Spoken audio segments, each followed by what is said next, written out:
Yo, what's going on YouTube? It is your boy GZTV. I figured, real quick before I go to my grandma's house, we would go ahead, my grandparents' house for Labor Day, we would go ahead and record and get this U-review out. These are pretty low effort videos. I know that's kind of like a fucked up thing to say. I'm going to zoom in real quick because I don't like everything to be in the background. I mean, it's cool, but I don't know. We are here with the 6th episode of Season 4 of You. Am I fucking delayed? No, I'm not. Okay, we're good. Pretty good episode here. We're going to talk about all the events, and then that's going to be the video. We're going to kind of give a discussion, blah, blah, blah. Let's go. So we are back from our brief intermission and find Joe basically right where we left him. The police think Joe's a hero because he saved Rold. As Kate will later remark dryly, everyone seems to have forgotten that she is the one who pulled both men out of the dungeon. Which is weird, no? I mean, sure, sexism, duh, but isn't Kate already famous? I don't know. So, wouldn't it make more sense for the media to latch onto her involvement and not get so stoked about Joe? Well, as for the rest of the gang, Rold is getting out of town and wants Kate to come, but she's not afraid of being serial killed. Anyway, she's busy throwing this big art event in memory of Simon. Obviously, Simon, someone that died to the Eat the Rich killer, who we know is Rhys by now. That's not really a spoiler because that was revealed last episode. So there you have it. Adam is on the verge of bankruptcy and makes an absurd trade. His car collection for a diamond, but not a ring? How does he have the money to get a set? Whatever. I don't know. He's not really thinking that through. Because he believes that he can charm Phoebe, who is already rich and does not need this diamond, into getting engaged to him because they are no longer broken up. I feel like for Adam it would have been a better gesture if he was to just get like a simple ass diamond and just propose to her and make it like wholesome, but it is what it is. In fact, they are working through their issues, which means Phoebe tries to tell Adam she thinks she's getting followed, and Adam placates her, tells her she's being paranoid, and puts her up in the penthouse of the hotel he's about to lose. It's like, you're a fucking idiot. Like, how are you fumbling this girl right now? This is actually fucking crazy. But anyway, Joe is impressed that Rhys is running for mayor while serial killing. I mean, who says men can't multitask, though? I don't know. I guess Joe's pretty impressed with that because he was a serial killer in his past life, and he's like, oh, wow, imagine if I ran for mayor. Or, yeah, I'd fucking Madre Linda. Imagine if I was the Madre Linda mayor. That would be crazy, right? Recon on Joe's part yields virtually nothing useful. Rhys is either at home all the time or in places where media and or the public surround him, so he can't really get a good look. He can't, spy him out or anything like that. I feel like Joe's research skills are suspiciously and uncharacteristically weak here. Maybe he isn't finding anything about Rhys because there's nothing to find out. Like, is Rhys even a real character? And I know at least one of you saw in the mid-season finale recap that your theory is Rhys is Joe. Basically, Joe has a split personality because he can't live with all that he's done, and so he invented Rhys to justify his desire to keep on killing people. That would be an interesting thing. Or I'm sure at least one of you guys said that. I've seen people on the internet kind of have those theories. The only catch is that Rhys seems to exist too fully in the world that everyone else is and to not be a real person. Lockwood knows about him, as does Nadia. He's spoken with journalists, and we've seen him on TV. There's a lot of people talking about him, right? Or was only Joe done that? I don't know. For instance, just now, Nadia pops over with some useful information. Her friend spotted Rhys going for a morning run in Regent's Park. This is exactly the way Joe cornered Peach Salinger when he smashed a rock into her skull. My kingdom for new material, I guess. So B, Rhys is real, but Joe's perception of him is all screwy, or C, some third convoluted possibility that hasn't even occurred to me. What do you guys think? Anyway, Joe doesn't get to act on his tip because by the time he gets home, Rhys is already there. Rhys says he wants a friend. Friends break into each other's houses, guys. That's exactly what they do. Allegedly, Rhys' motive for killing all his acquaintances was just to get rid of political liabilities, which does not track and adds more fire to the theory that Rhys is not the person behind these murders at all. Couldn't he have just paid them off? Seems like it would have been a lot less trouble than, risking getting caught for fucking murder. I don't know. Rhys tells Joe that they have something very special in common, but unfortunately, Joe disappoints Rhys by failing to kill Rold and, in so doing, pin all the Eat the Rich murders on the neo-fascists with a knife collection. So now Joe has one chance to make it up to Rhys. Find someone to frame for it all, or Rhys will make Joe go down for it all. I mean, considering Rhys is running for mayor, if he has a testimony against Joe, Joe's a pretty down in the dumps individual in this community, so he's kind of fucked there if that ever comes to light. So, I mean, sure, fine. Is this thrilling anybody? If Rhys is just Joe, it would be much juicier to have that confirmed earlier in the season so we can be invested in these goings on.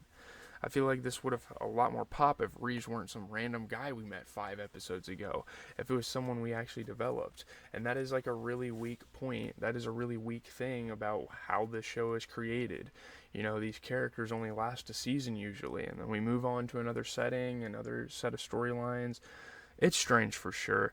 Wouldn't it be more meaningful if Rhys had an actual connection to Joe and his murders from earlier seasons? What if he knew Beck or Mr. Moody, the bookstore guy? That would have been a lot better. As it is, Rhys is a very by-the-numbers baddie, and this apparent link to Joe is sort of tenuous, bizarre, and lacking in any real gratitude. Not gratitude, gravity, whatever. Which tells me that a twist is coming and Rhys has been Joe all along, which is not as interesting as Rhys being someone else, if you ask me. I mean, I think that would be kind of a slap in the face for the storyline. I think that would be kind of foolish, honestly, if they decided to do that. But back to our program. A blonde woman, who we will later learn is named Dawn, was lurking in the crowd at Rhys' press conference and appears yet again at Kate's art event, and Adam's last-minute employee, as a waitress who will definitely never get paid by Sundry House. Though Kate emphatically did not invite Joe, he'll be there at Phoebe's insistence. Phoebe assures Joe that she's never seen Kate so smitten with anyone as she is with him. I really want to be excited about Joe and Kate because that's clearly the relationship we're supposed to be invested in this season, but I'm just not feeling it. I don't know.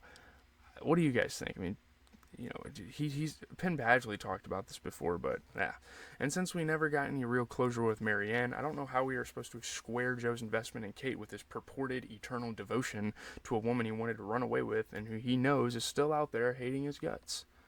Phoebe also tells Joe about her fears that she's being followed. Unlike Adam, Joe listens long enough for Phoebe to run through the suspects, which means we are treated to the same single bullet point bios of the third-tier members of Phoebe's inner circle. We already know Blessing's entire personality is that she runs pyramid schemes.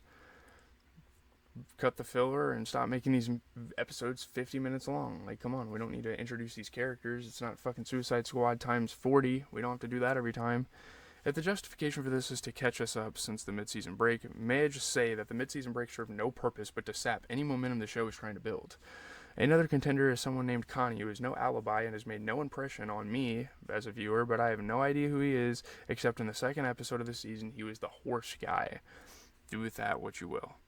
So, yeah, a decent amount of stuff happens. Joe finds Connie with a broken nose because he fell over a loo, and I thought maybe that was a euphemism for something or that he was doing something violent and plot-related, but it appears that no, he just fell over a loo. Joe manages to convince himself that framing Connie would actually help this addict recover when you really think about it. What an asshole. Then Joe gets a text from Rhys to check his freezer, which, what do you know, has yet another body part in it.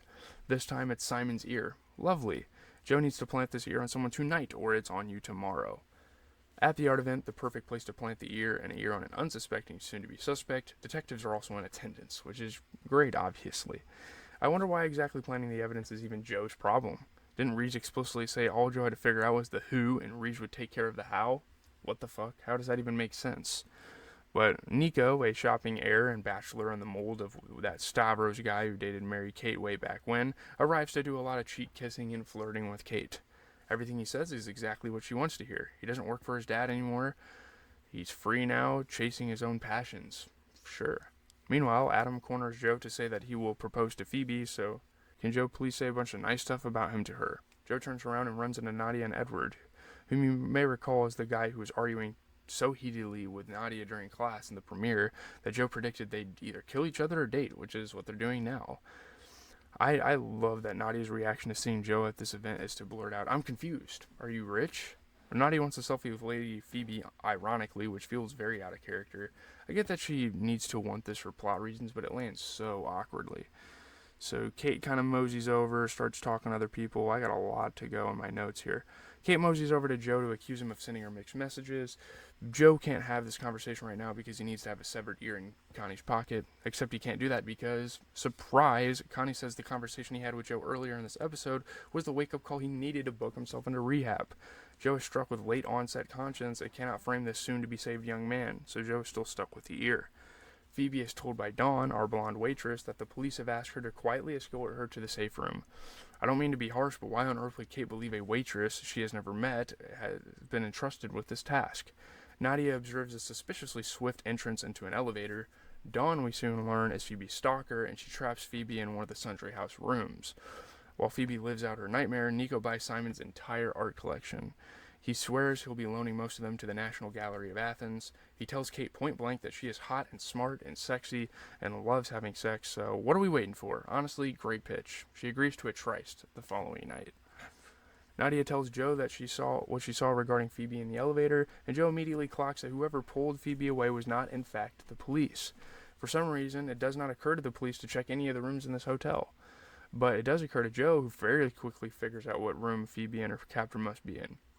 Dawn is a giant knife, so it's not an ideal situation, and I'm kind of thinking, I wonder how quickly Phoebe will dump Adam once she finds out he's the idiot who hired this waitress without doing a background check. And a funny twist, Dawn's obsession with Phoebe has allowed her to gain insight that Phoebe does not even have. Dawn knows that Adam is broke, and she reports as much to her best friend, which is pretty funny, honestly. Joe knocks on the door. He is unarmed for some dumb reason, and I must say I loved Phoebe's delivery of, yes, the paparazzi lady I only speak to through the television. Joe, drop a pen or text somebody for the love of God. And they're just fucking sitting there, man. Instead, he just goes inside and locks the door behind him. Wow, that's a great fucking move. Dawn hilariously tries to tell Phoebe that Joe is a con man or worse, but Phoebe isn't buying that.